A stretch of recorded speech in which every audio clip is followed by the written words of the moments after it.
Welcome back to Dad's Foxbody Garage. It is a beautiful Sunday afternoon, about 1:30.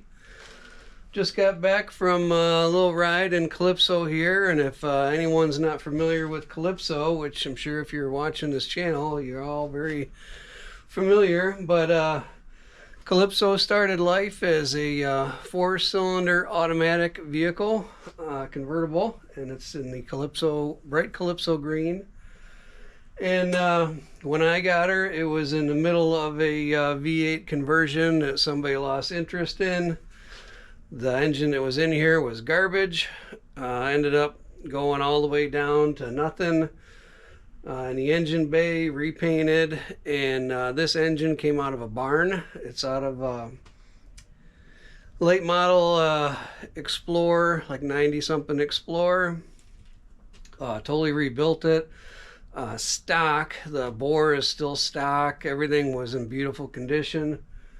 So it's stock lower end with a 303B cam, Ford cam in it, and a WEN 177 blower, and AFR, I think they're 180 small valve heads.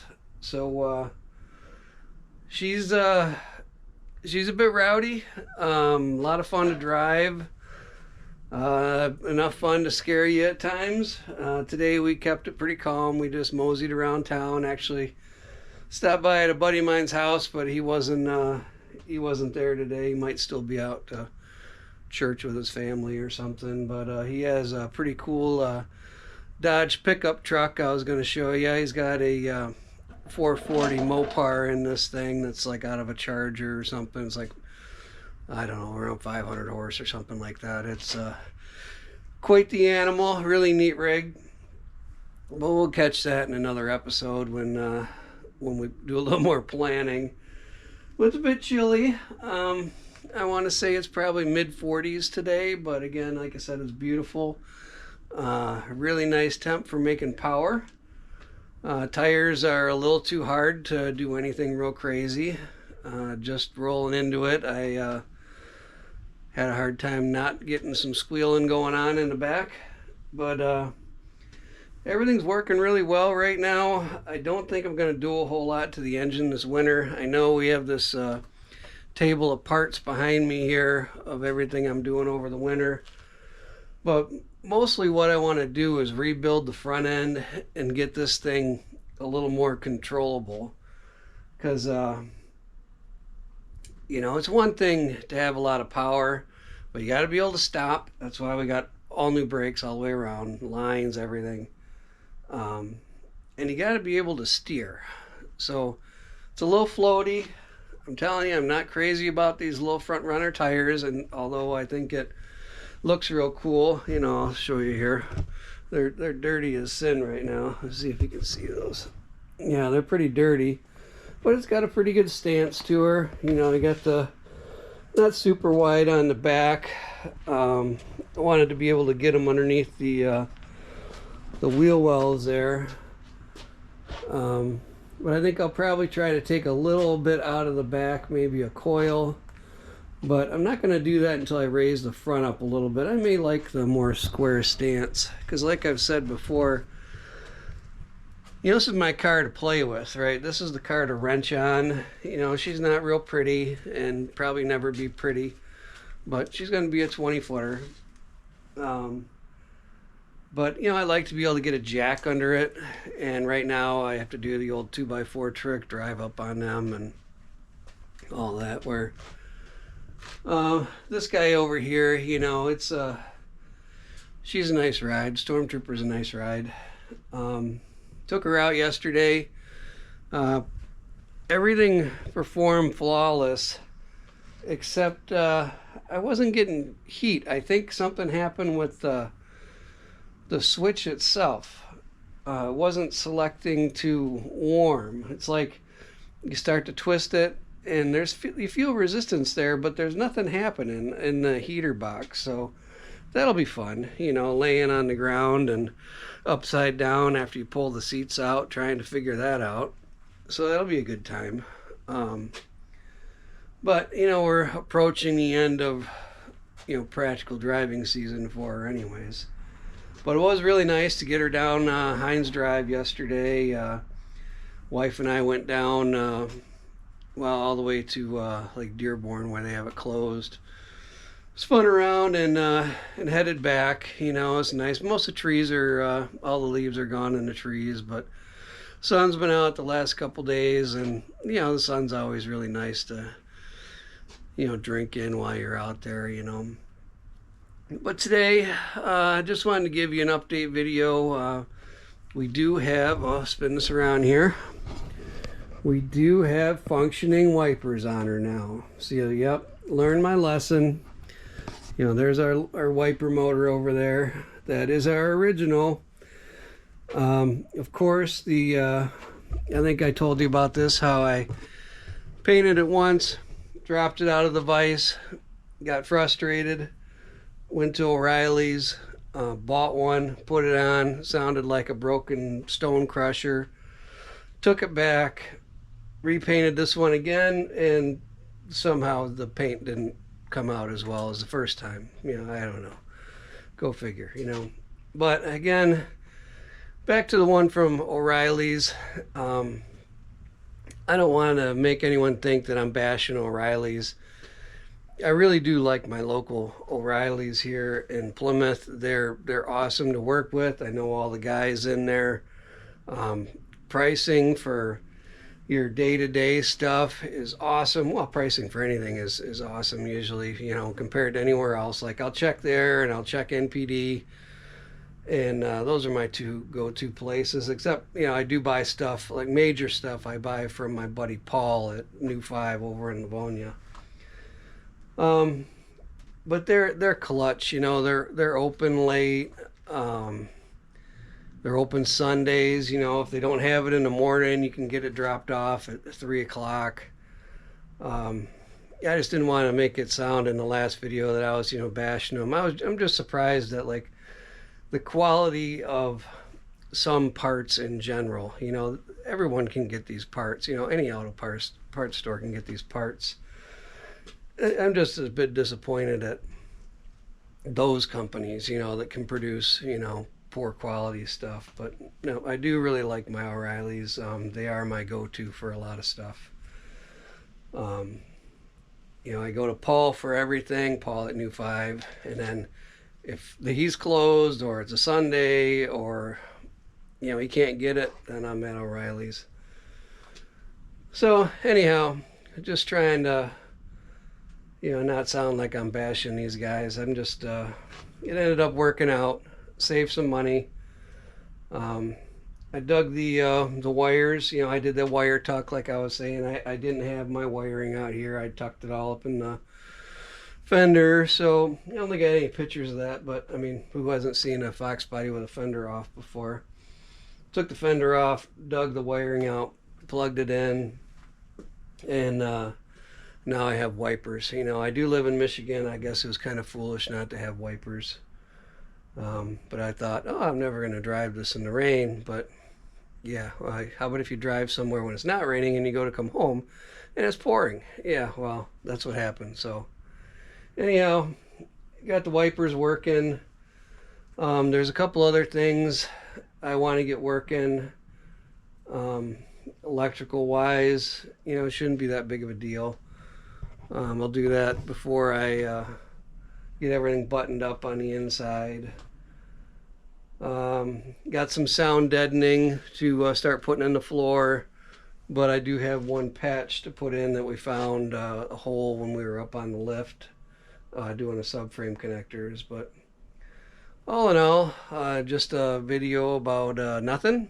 So just want to encourage people to get outside and wrench. You know, this is my me time to do this stuff. Kind of therapeutic, if you will. You know, a lot of people that, you know, are close to me know that, you know, I really got back into cars after I went through a real nasty divorce. And I had it was a salvage Porsche Boxster at the time, and like lost everything in the divorce except for this car that was all smashed up, and I ended up getting that whole car put back together and painted, and it turned out more beautiful than any Boxster ever came new off a line. It was a speed yellow.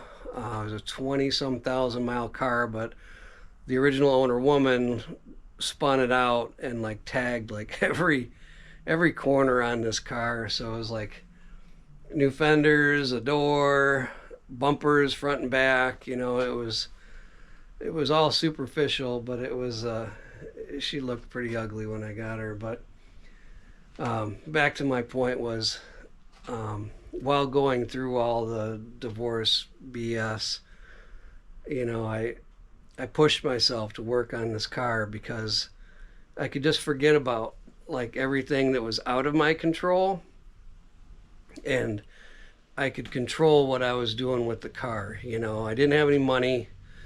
You know, I actually went to a scrapyard and bought a quarter of a Porsche Boxster, put it in the back of my other car at the time, and drove it home and drilled out all the spot rivets or spot welds, and got the other quarter back on the car. And it was just a real crazy time in my life.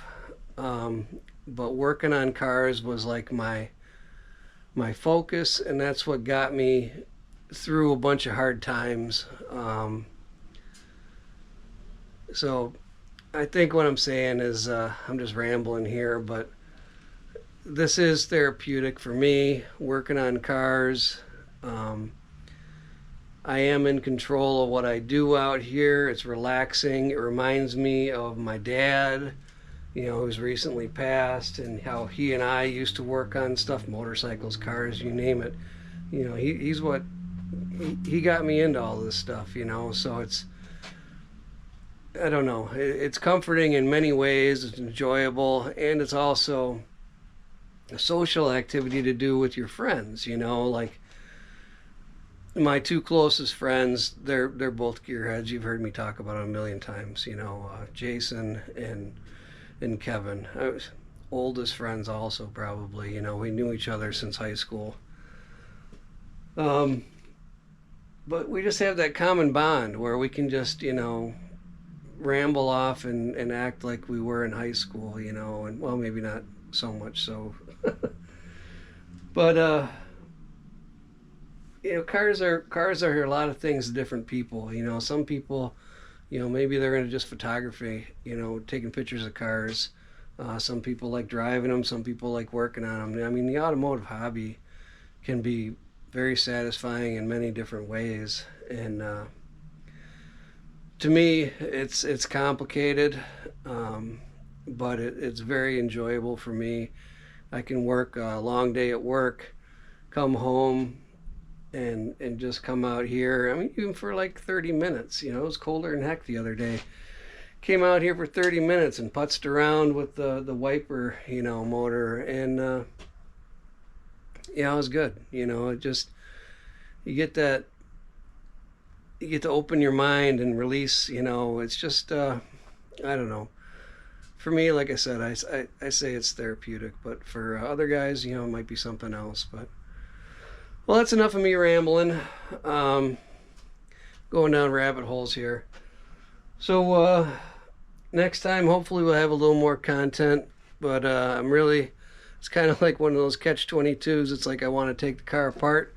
But again, you look at the weather outside and you say, wow, I want to go driving. So once I start getting into taking this apart, there'll be a lot more content. But I'll just keep you coming along for the ride. Next week, my ATM carburetor should be coming in. I'm really excited about that, even though I kind of have this thing dialed in pretty good right now. I'm anxious to see how the ATM works. You know, and this one will just go up on the shelf with the other dinosaurs up here. But I'll do a video on that and the install and first impressions and all that stuff. But so far, they've been really great to work with on the phone. You reach out, you fill out a form, and you know, you tell them what exactly you have done to your motor, and they build you a carb accordingly. So, anxious to see how that works. I'm just hoping it's a little bit smoother on the idle, but as far as performance, I mean, like I said before, this thing's a monster, and the transition's really nice. I could probably go up a little bit on the jets, a little, now. But, it seems like you're chasing your tail with this, with the weather changes and everything. You watch that, your wideband gauge over on the side. We never had that back in the day. We'd check plugs and all that stuff. So you could probably go nuts chasing that wideband around, trying to dial it in. But for now, that's it. I did want to make a mention that I am going to be getting some hats. I got the proofs and approved the proofs last week. I'm going to be getting ball caps with the snap back, so it'll be one size fits all. It'll be all cloth, but they'll have the snap in the back. And then I am also getting some beanies, like little winter hats, and they'll have the Dad's Foxbody on them. So the ball caps are going to be 30, and the beanies are going to be 20. So if you guys are interested, please reach out. And again, I do have sweatshirts with the big logo on the front in all sizes, and I do have some with the small logo on the front and the big logo on the back in most sizes. I think I might be out in the 2X with that one. But in everything else I do have, and I have every size available in t-shirts. So if you're interested, please reach out. And again, guys, thanks for watching, and please like and subscribe. Those subscriptions really do help. I see we're getting close to the 300 range. I'd really like to hit that 300 soon and just keep it going, keep the momentum going. And like I said, it'll get more interesting going forward with the carb install and the suspension swap, and I'll be putting the interior back together, what there is of it. I don't know what I'm going to do with seats yet. I really hate the cloth seats. I have a thing with cloth seats where when you get in and it like turns your clothes, twists them around backwards, it really bothers me. I really want to get leather seats. So anyone out there has a set of decent leather seats that they're willing to let go at a fair price, please reach out, because you can't see them right now, but my cloth seats, they've seen better days. I just didn't want to do anything until I was done messing around with anything. I was afraid to hurt a good pair of seats. But, it's Calypso. It doesn't need to be that great, but I would like a set of, the faux leather seats or aftermarket seats or something like that. Something that are not cloth. Anyways, thanks again. We'll talk to you on the next one.